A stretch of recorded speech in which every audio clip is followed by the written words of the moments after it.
No, we covered a lot, but another category we haven't covered is the free-to-play stuff. Right. So I kind of, like, now that we're talking about Smash, I wanted to talk about brawlers, too. Yeah. So they kind of go hand in hand because, like, next up, like, Brawlhalla. Yes. Do you like Brawlhalla? Like, do you consider it a fighting game, or is that more of like a party game? It's like a party. I mean, it has fighting game elements, but I do feel like it's more. It's a party game. It's more Smash than anything. Yeah, it's more Smash. Well, I guess a better question would be, how do you like it as a Smash clone? Like, did you play it for long? Yeah, I played it for like, I don't know, like 5 hours or something, like something small, like not too much. I played it and I'm like, this isn't Smash. Like, for all its faults that I have with the community, Smash is a good game. Like, I like the way it feels. I like the way it plays. And so whenever somebody tries to emulate it, I'm like, I can definitely see what you're trying to do. Yeah. You're not doing it. I like Smash clones. Like, Brawlhalla was really cool. Like, I played it for like a weekend maybe. Right. And it was really fun. But I mean, you're right. Like, Smash clones, you do just compare it to Smash, but I like when they do something new. Like, I actually did really like PlayStation All-Stars. Yeah. Not as a competitive game. No. That was purely party. Yeah. But it was one of my favorite games just because it did feel weird. Like, it didn't feel like a high budget game. It definitely wasn't. But it did have this unique feel to it. And the super, like, confirming into like a super was really fun. And it was definitely unbalanced and broken. But man, was it fun to do these combos with these characters. Because in that sense, I'm like, okay, you're not trying to be like a Smash killer, which is like the term that's been thrown. Nobody's even done it yet. Yeah, no one's done it. No one's ever. I don't think anyone's gonna get it. No, it's too big. It's too big. They have Pikachu. Yeah, they got Pokemon. Like, you're screwed. It's done. They got Joker from Persona 5. But like, I remember PlayStation All Stars. I picked it up and I'm like, oh, this is busted. There's like stuff you can do that's like ridiculously like overpowered and like shouldn't work, but it does. And I wish it got a sequel. Like, I wish they had more time in the oven. Like, I feel like that game, because it wasn't Smash, it was trying to do something else. Like, the way you get like confirms is kills. Yeah, like, and so you had a level 1 super, level 2, level 3. Yeah. I think it was called AP. It was like these little orbs. Yeah. When you fight somebody, you collect orbs. Yeah. And it powers up your super. Yeah. If you grab somebody, you take away some of their orbs and you collect them. So if you did a grab, like if they're at, like saving up for level 3 and you just kept grabbing them, then they'd be stuck at level 2, and there's a timer. So like, there's all these mini like meta games inside. And I think it did what Smash does, where it introduces you to other PlayStation games. Yeah, like it introduced me to Gravity Rush and like Killzone, and like I think that's sick that they can add like Parappa. I love Parappa the Rapid. Like, the art styles were all like clashing, but it didn't matter. Yeah, I thought it was fun. I thought if it had more time, and I feel like if it had, because now there's way more PlayStation IPs that they can add. Oh, definitely now. Yeah. But even at the time, like, that was when PlayStation 3 was at its peak of just like, all right, we're beating Xbox now. We had a rough start. Yeah. We have all these IP, all these unique characters. They couldn't get Crash and Spyro because they're owned by Activision. Yeah. But that was a different time. Like, now collaborations are like so much easier. Yeah. Everybody wants to collab. Oh, yeah. So, I mean, now Activision's owned by Xbox, so we wouldn't get that. No. But maybe if PlayStation was nicer to Xbox. Yeah, I mean, the whole, that's a whole. Yeah, we're not getting into that. But, that was a big hit. Like, they didn't have Cloud, they didn't have Spyro, they didn't have Crash.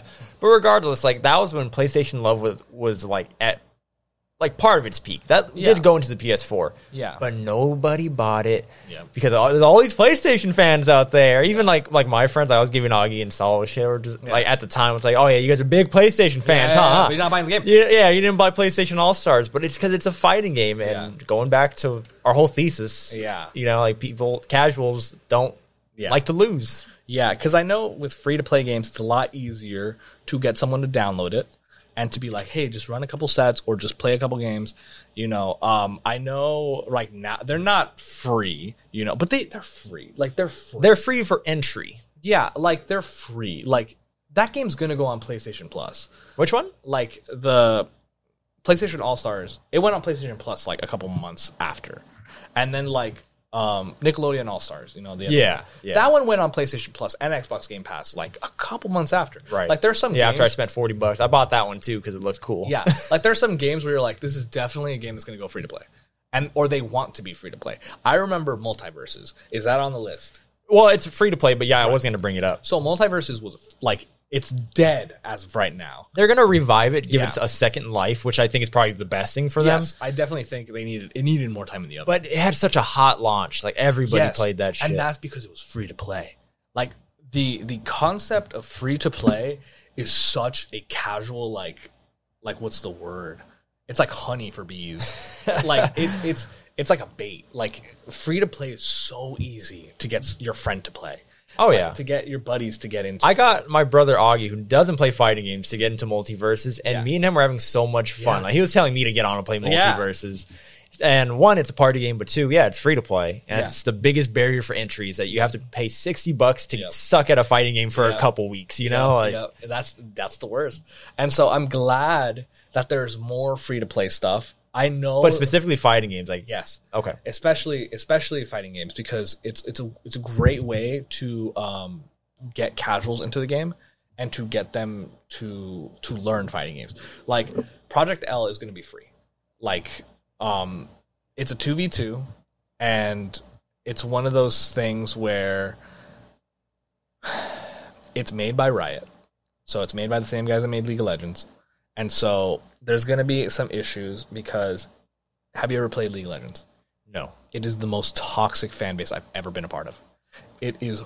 The only thing that I've seen with that fan base is just like, oh, the League of Legends guys are going to enter the fighting game community. And I was like, I don't know what that means, but. How much do you know about the Project L?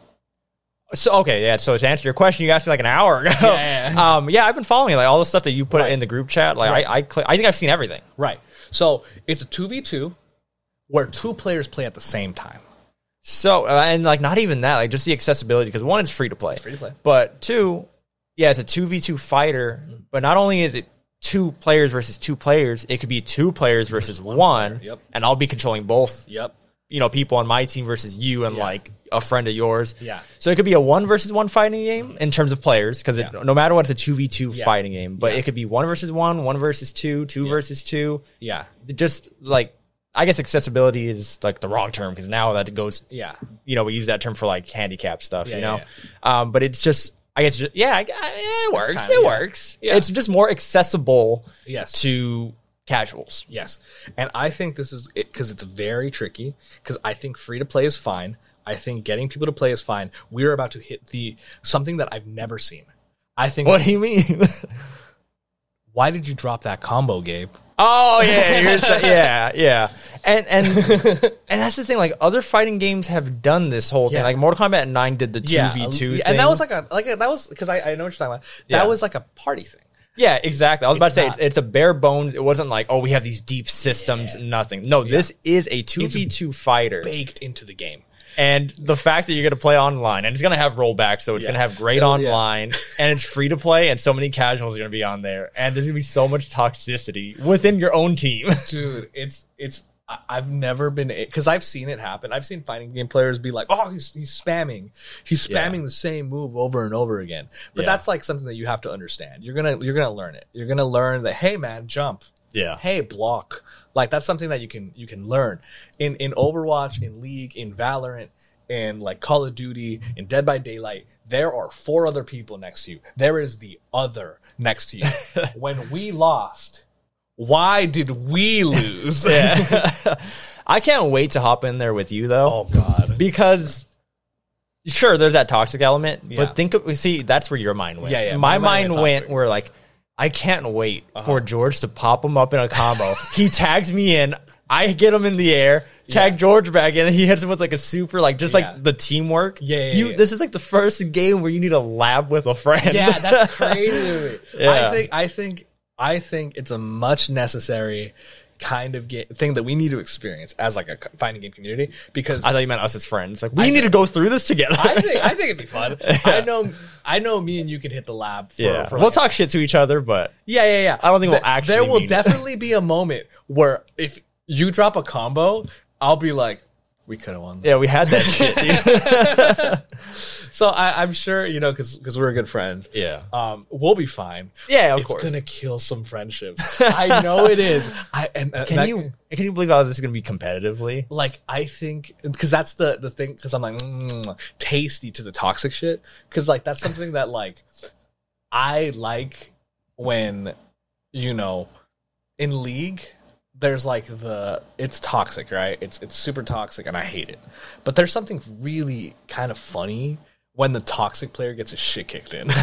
Okay. Like, there's something really funny about that. And so part of me has this idea, like, not with you, but, like, I have a feeling that, like, there's going to be two friends that are, like, pieces of shit together. Like, in the competitive scene. In the competitive scene. And I can't wait for the toxic one to die in the game and the other person to win. Yeah. And then they be like, I won for us. Yep. And let me give you another element too. When two guys are really good, or two people are really good, and then the one person beats you up, that could be both your asses. There's like so many elements. Yeah, I'm so excited for it. Like, I know it's gonna cost some money for the skins and for the characters. Yeah. But free to play is so fun. Like, I know anyone's gonna be able to get into it. And I'll buy it if there's an option to buy it, just to get all the characters and everything. As long as I get my Ari with her pink, like, purple skin, I'm in.